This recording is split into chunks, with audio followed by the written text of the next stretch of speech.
Here's a little work positioning tip. You don't have gaffs and you're removing a tree.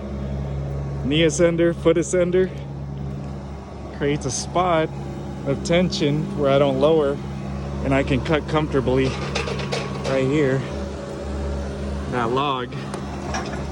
Because check it out, if I were to take this off, now I'm getting pulled to the side.